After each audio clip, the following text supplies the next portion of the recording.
Great news. Dirty Keto is now on Amazon. If you're living in the U.S., go straight to Amazon and get Dirty Keto. Watch it, rate it, and review it. If you're outside of the U.S., meaning Western Europe or Canada or Mexico, it's not there yet. Don't ask me why. Listen, those people made me put a PG-13 rating on it when there was nothing in it that would have caused that. But let's get ahead of this thing. Let's watch it, rate it, and review it. Go get Dirty Keto right now, and on with the show. Thanks for listening to Vinny Tortorich on NSNG Lifestyle Audio. Welcome to the Fitness Confidential Podcast with Vinny Tortorich, founder of NSNG, and co-host Gina Grad. Brought to you by PureVitaminClub.com, the world's purest vitamins. Oh, shit. Not many people know. I am Vinny Tortorich, folks. You're going to Titches have been stolen, but don't worry. I'm here to help you get them back. You may be soft and succulent at the beginning of this process, but hang in there. Before long, you'll be lean and mean, guaranteed. Just like one Miss Gina Grad. Yeah, that was her laughing in the background, and she's all country.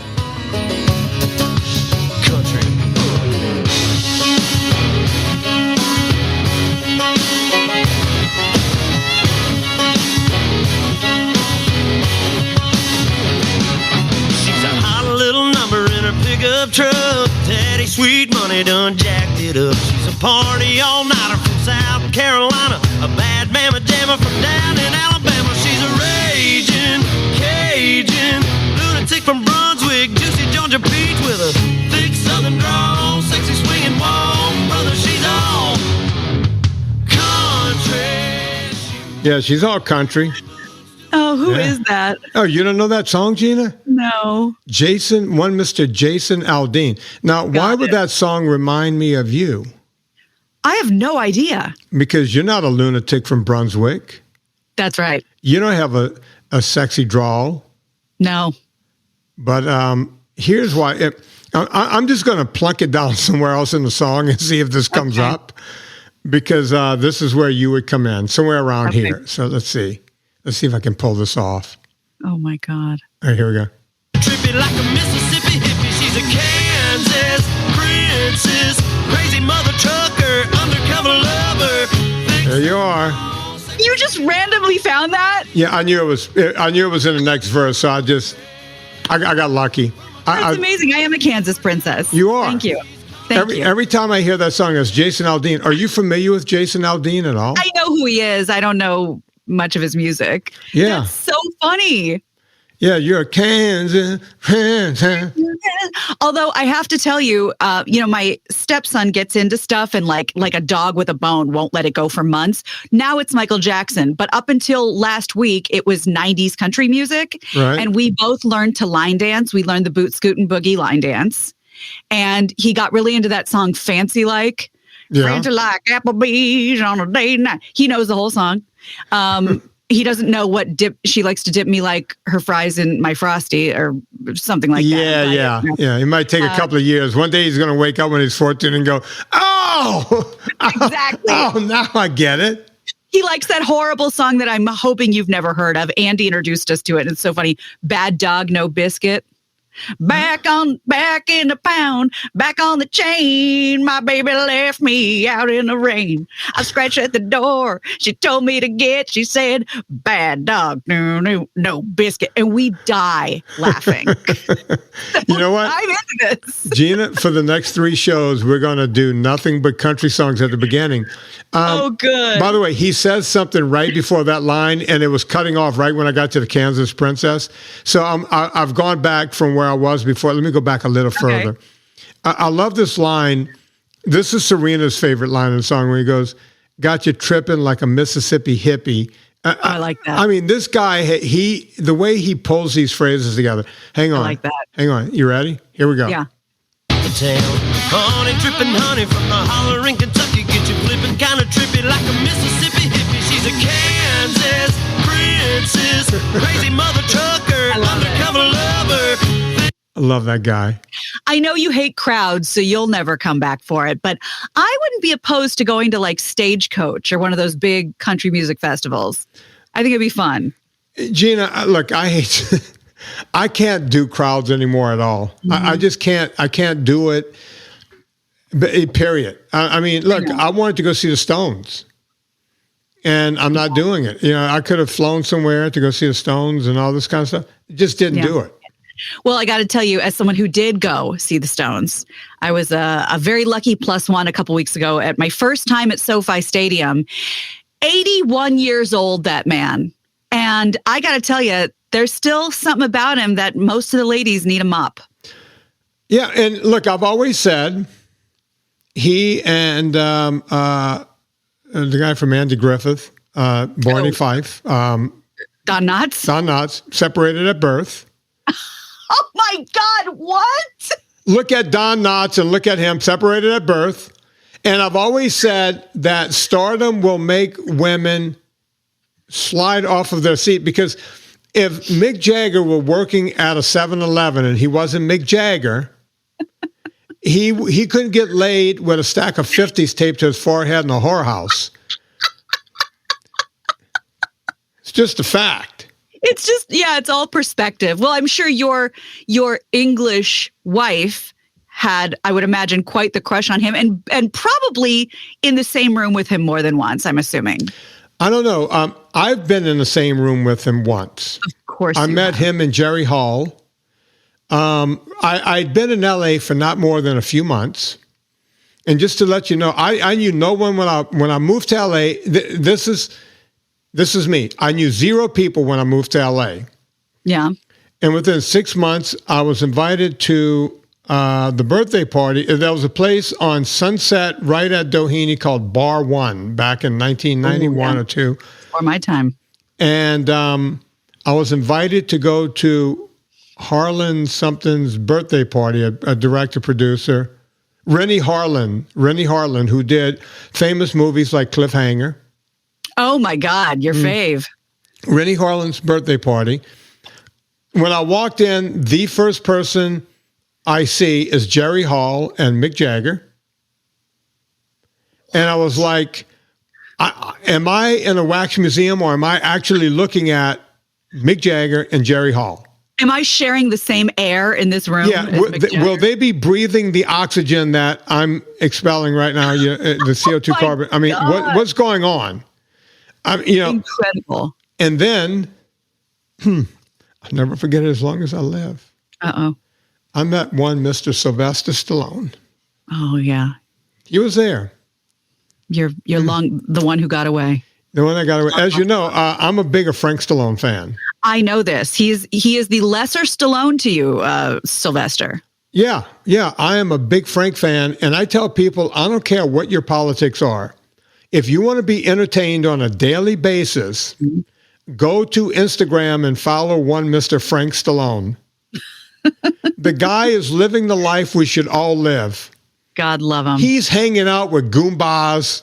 He looks like, what's that Italian thing you liked on HBO? Sopranos? He's living real life Sopranos one day.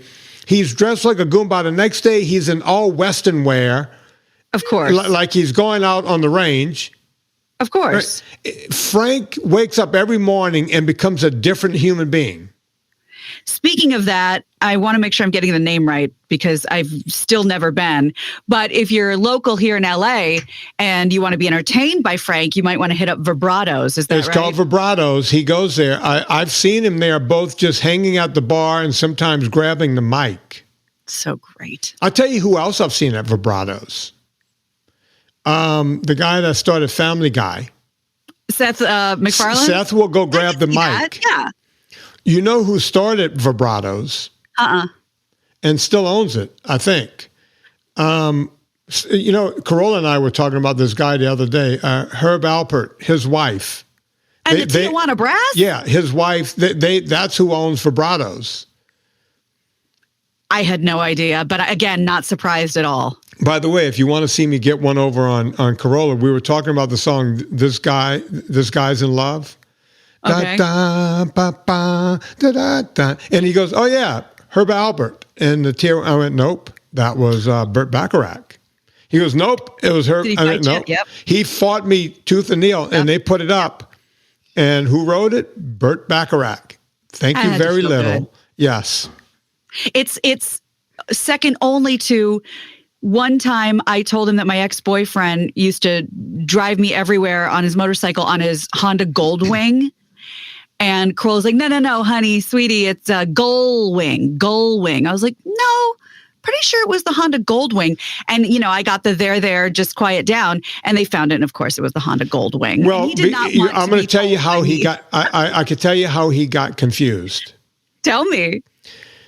Mercedes made a two-seater called the Gullwing because That's what he said the it was, doors yeah. went up like that. Oh, like a gull, like a seagull. Like a seagull. If you have one of those, you can Amazing. send your kid to any school you want and you can vacation wherever you want because you're sitting on a golden goose. Those things are that's worth millions.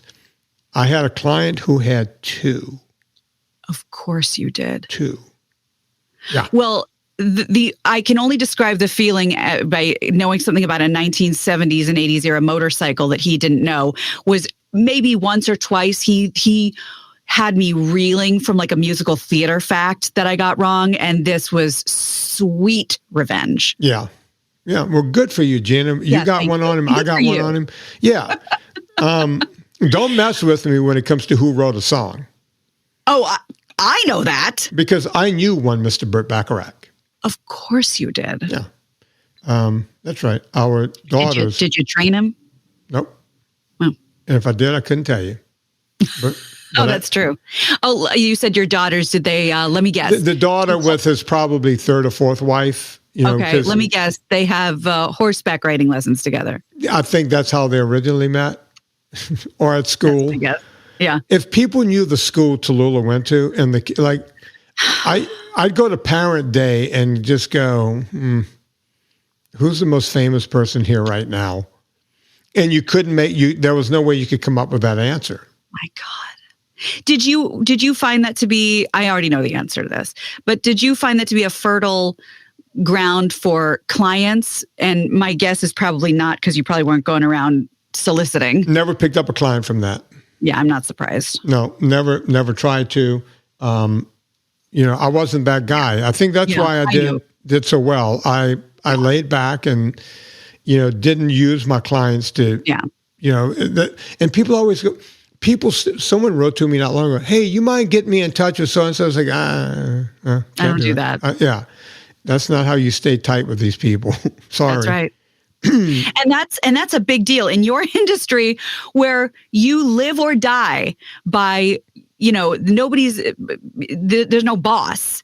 You Yeah. either make your money or you don't. Right. That's quite the self-restraint not to go up to everyone on parent-teacher conference night and go, you're looking a little flabby around the middle. I could fix that. Yeah.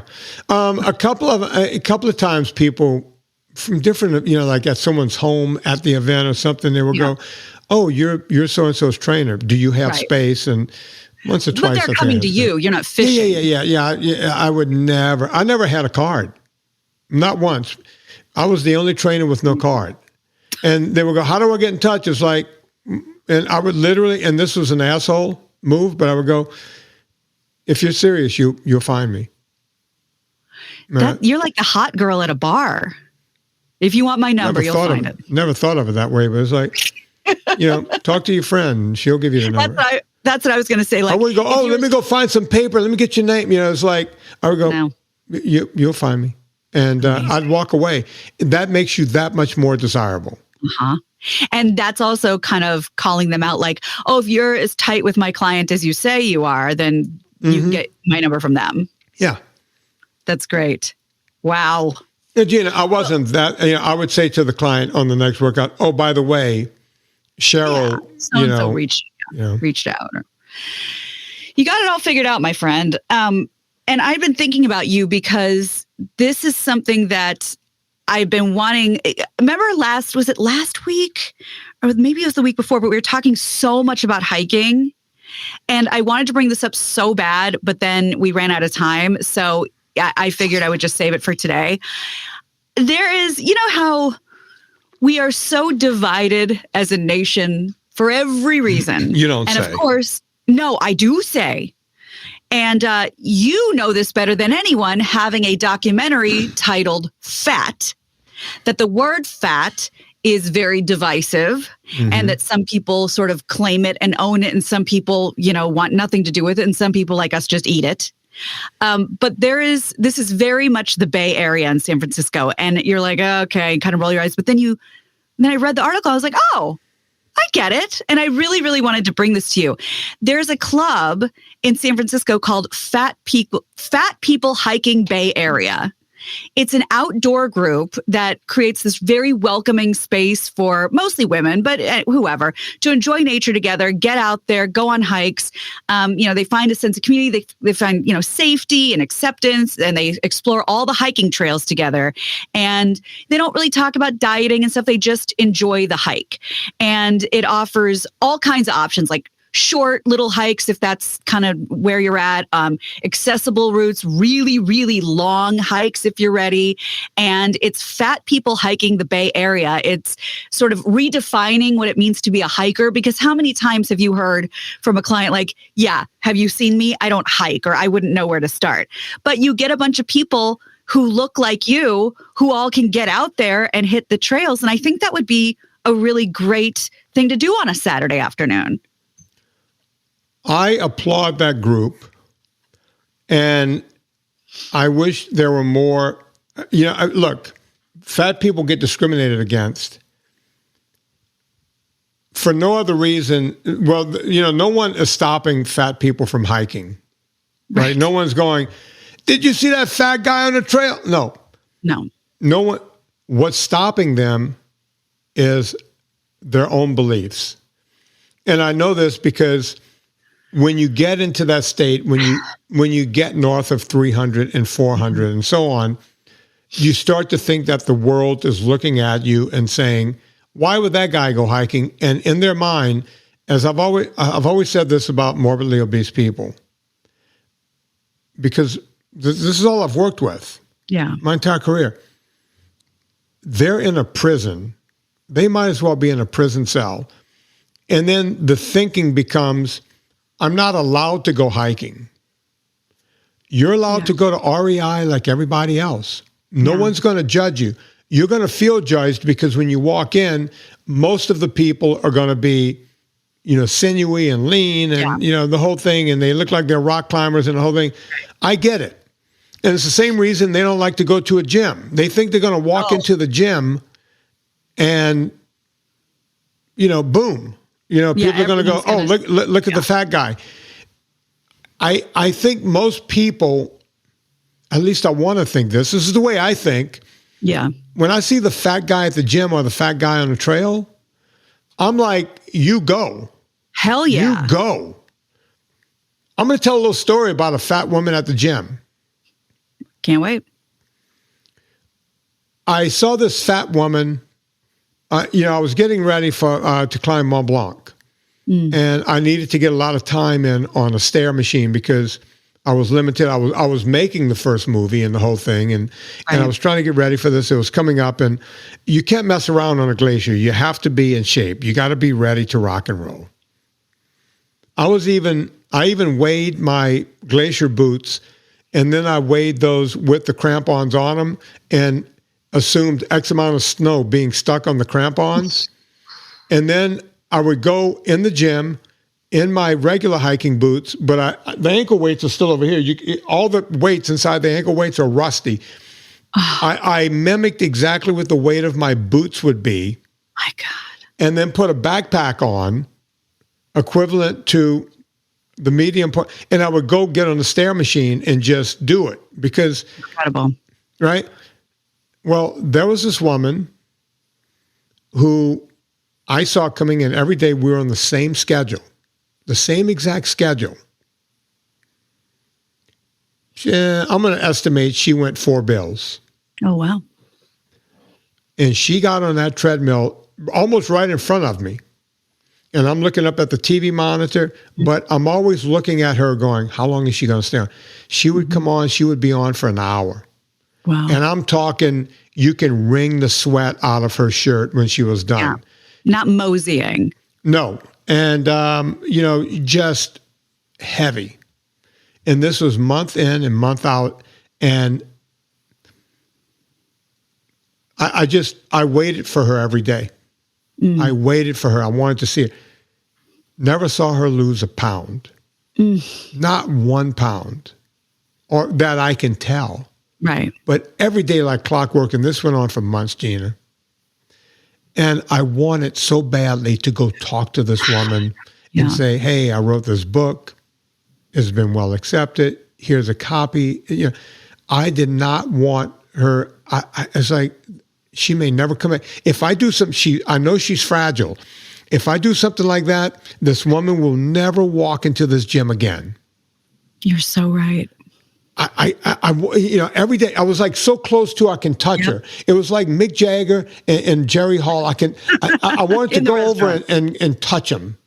But you knew that in that moment, no matter how great you were trying to be, all of her biggest fears would be confirmed. People are watching me. People are judging me. I really am sticking out like a sore thumb. I can't just come in here and do my thing.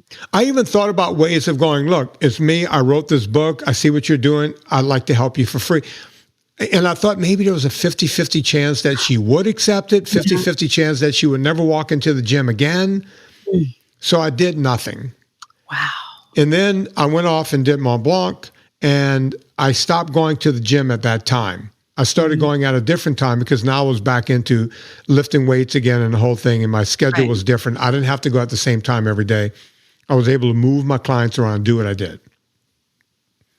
Well, maybe a year passed. Every now and then when I was in the gym, I'd look over, but it was the wrong time. She was never there anymore. Maybe she went on to rowing machines. I would look around. Yeah. I wanted to see this woman, but she was nowhere to be found. And let's call it 8 months passed. Okay. And I'm in the gym at the right time, and I see her. And I almost can't believe my eyes. The woman had to be 100 pounds down in a very short. Now, Gina, when you're 4 bills plus and you're working that hard, if you start eating right, the weight comes off. Ozempic, hold my beer. You can lose weight. If you're eating right and exercising, it's a magnifying effect. This woman was clearly down 100 pounds. Wow. I walked over to the treadmill, and she was walking away, high speed, the whole thing. I said, ma'am. She goes, hi. I said, please don't be offended by what I'm going to say, but about a year ago, I was training for something, and I was always behind you on that stair machine, right behind you. And she goes, oh, I recognize you. And I said, I barely recognized you. Wow. What happened? Tell me, do you mind? And she goes, yep, I found something called low carb. Oh, Jesus. And she goes, it works like a charm.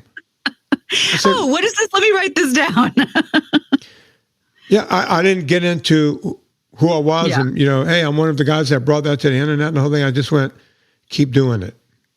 Keep doing it. We started this, never really knew her name, but we kind of started this pseudo friendship whenever she would see me. And again, months would pass and I would see her again because I was never at the gym at that time. Right. I would see her again. Sometimes I was over doing pull-ups and I saw her and hey. Last time I saw her, now she had the skin. I don't know if she had the money for the surgery or whatever. Mm-hmm. The woman lost. She had to lose good portion, maybe 300 pounds, 250 pounds. She looked amazing. She got her health back, right? And you walked that fine line knowing in a perfect world, I could go up and I know I could help this woman, but at what price? And everyone found what they needed to find in their own time and it all worked out. Yeah. And who knows? I didn't walk a fine line. I would have walked a fine line had I walked up to her. I could have ruined the whole thing. Right. Right. By leaving her alone, obviously she was searching and looking. She didn't want to be in the position she was in. And boy, Right. did she change it. Because she wore she wore the tights, the big black tights that people wear. Oh, yeah. And you can see smaller and smaller and smaller. And she didn't have like the big muumuu shirt on anymore. It was Right. tighter shirt. I almost had tear. I tear up over this shit, Gina. I know I'm supposed to be a tough guy and everything. I was I was like, I can't believe you. Look what you did. She found something called low carb. And it just goes back to something that I think about almost on a daily basis, just because it was one of those things, one of the many Vinnyisms that I was like, oh, okay, sure. And then I'm like, oh shit, he's right. Abs are made in the kitchen. Yeah. Yeah. And, people talk about shaming and the whole thing. I put a video up on my Instagram today of the old Armour hot dog commercials from the 1970s. Yeah. I was out for a jog the other morning, and I was like, things. I'm kind of like your dad. Things pop into my head. Yep. Like remember one time on the show I told the story of Special K, if you can pinch an inch, and you went berserk. I bet you can't pinch an inch. Yeah. Yeah, and that was considered you're too fat if you can pinch an inch. That was the 1980s, and I was like, I'm going to play it here. So if people don't hear my thing, this was an actual ad campaign from, I want to say I was a kid, and every kid I knew this commercial. We used to all sing it, and no one thought anything of it. Okay, so let me see if I can find it. Here's me. 1967, it looks like, and 1974, I think, were the two big ad campaigns. Okay, so here it is. You ready? I talk a little bit at the beginning, and then I play the ad. So let's give it a listen. Humming the tune to the old Armour hot dog commercials. Then I thought to myself, how many groups and organizations might be upset if those commercials were brand new today? Give it a listen. Hot dogs, Armour hot dogs. What kind of kids eat Armour hot dogs? Fat kids, skinny kids, kids who climb on rocks. Tough kids, sissy kids. Even kids with chicken pox love hot dogs. Armour hot dogs. Hot dogs kids love to fight. I can't. Okay. Wow. Fat so kids, in case you missed it, skinny kids, kids that climb on rocks, tough kids. What else, Gina? Sissy kids. Sissy kids. Even kids with chicken pox. Even kids with who might get post-herpetic neuralgia when they get older because they had chicken pox. Fat kids, skinny kids, tough kids, sissy kids. Right. Wow. And that was an ad campaign that every kid knew. Now, I get it. You can't say those things anymore. No. But are we better off? Well, that's the question, because speaking of my dad, I swear, he swears that, and they still have for sizes for kids, like Husky for the boys. He swears in Chicago in the 50s and 60s when, my grandmother was taking him to, whatever, department stores to get clothes. There was for boys, Husky, and for girls, Chubette. Really? He's told me that since I was a kid. I was like, that's not true. Gina, it was Husky and Chubette. I played football in college with a guy. And as a matter of fact, I still couldn't tell you his real name. We called him Shady. Shady? Yeah. His last name was Black. Okay. Everyone called him Shady Black. It turns out he was a black guy on top of that. Uh-huh. And it's like, hey man, why do we call you Shady? He's like, wherever I go, there's shade around me. He was a big defensive lineman. Shady Black. That's great football player. We were good friends. We both played on defense together. And it's like, why do you call you Shady? Look around. Now, that's so good. I tell you that to tell you this. When I was a kid, I would go in and I thought I was fat. even though I was a wiry kid, Yeah. because there was a fat guy in our hometown, and his nickname was Slim. Now, in my mind, since he was a fat man, and they called him Slim, because sometimes they would ironically call you shit. Yeah, like, hey, Tiny. Yeah, hey, Tiny, and you're the guy that played Jaws in, the Bond movies. Right. Everyone called him Slim, but he was really, really fat. So my mom would walk into the department store. He needs to go. We need to get the Slim. And Yeah. like, Oh no. oh, geez, because Slim, No, I know what that means. yeah, means you got some weight on you. I didn't know. I'm a kid. I just thought, I must be fat because they're bringing me to the fat kid section. It's A to B. Yeah. You saw what they call Slim. Yeah. It's funny because there was a guy I met at a barbecue a couple years ago, and I've seen the shirt since. It is very funny. Big guy. I mean, just round, big teddy bear guy. He was wearing this shirt, a t-shirt that said on the front, "Hard to kidnap." It's best when you can poke fun at yourself. Yeah. But there you have it. Wow. Gina, this show, I want people to understand that, and this will be the final word here, we're not making fun of being fat. It's a serious issue. People want to talk about, there's a new word we all learned about 4 years ago called pandemic. Mm-hmm. You want to talk about a pandemic? Morbidly obese is a pandemic, right? And we're in the middle of it. And you can't wear a mask, and you can't shut schools down, and you can't make people eat outside at restaurants to get rid of it. You have to do it yourself. Oh, wait, let me do that over because Yeah, that was good. that's good stuff. Hang on. Okay. You ready? I'll stay really quiet. I was doing my final wrap up here. All right, how do I look, Gina? Because I can't see now. No, you look because really good. I look good? Yeah. You ready, Debbie? Here goes. Don't laugh, Gina. I'm trying to work over here. Okay. We learned a new word about 4 years ago, pandemic. But let me tell you what a pandemic is.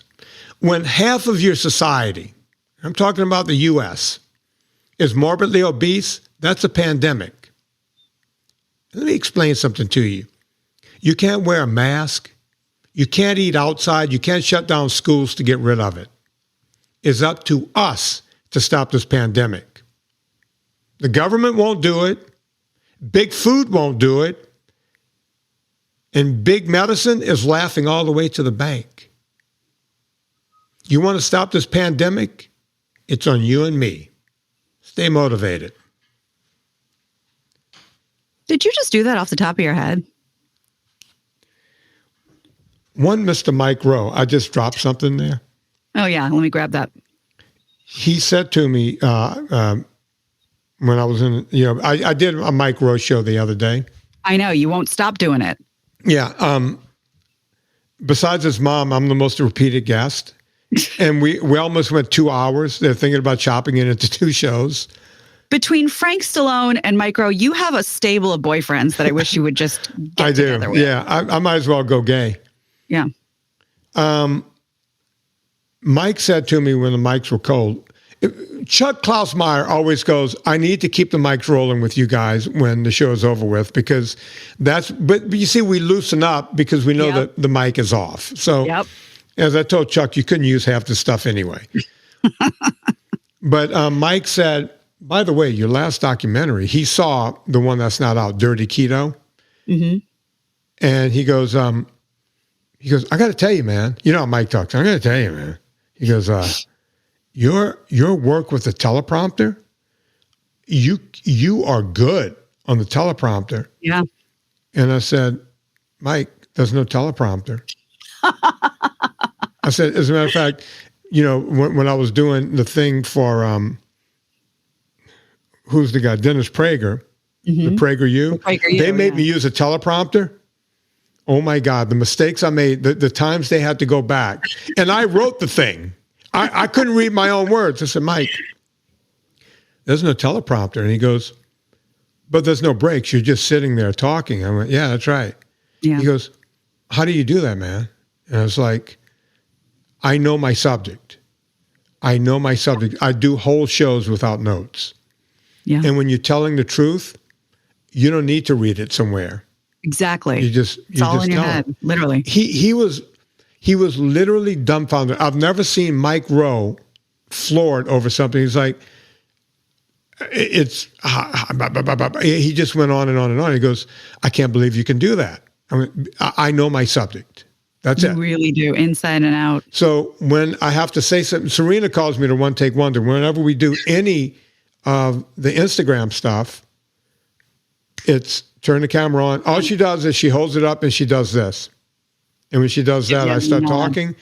And when I say stay motivated, that's people don't realize I say that to make her stop recording. That's what that means. Yeah, you're one and done. And like you said, because you are telling the truth and you know what you're talking about. So no notes required. Gina needs notes, but boy, I tell you, when you read her books, you'll understand that she's doing good work out there.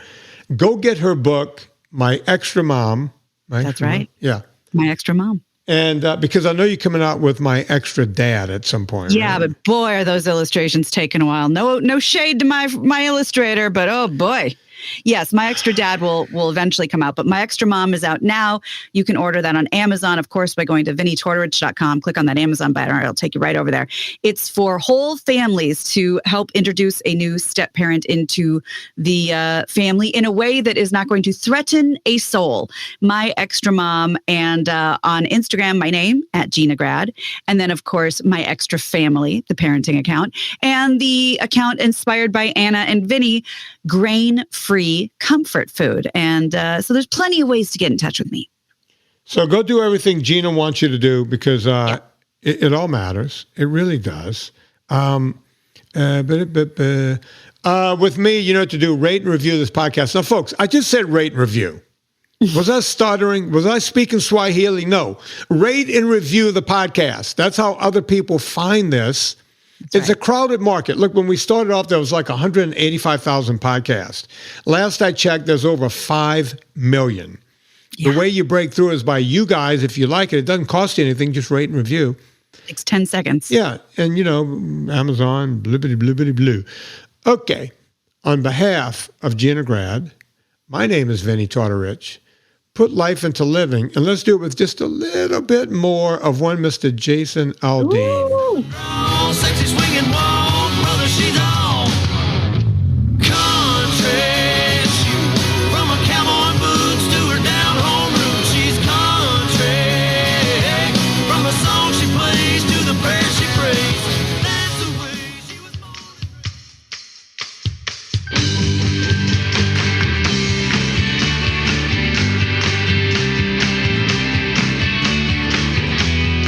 Thank you for listening to Fitness Confidential. Get more information at VinnieTortorich.com. Remember to rate and review us on iTunes and follow Vinnie on Instagram and Twitter.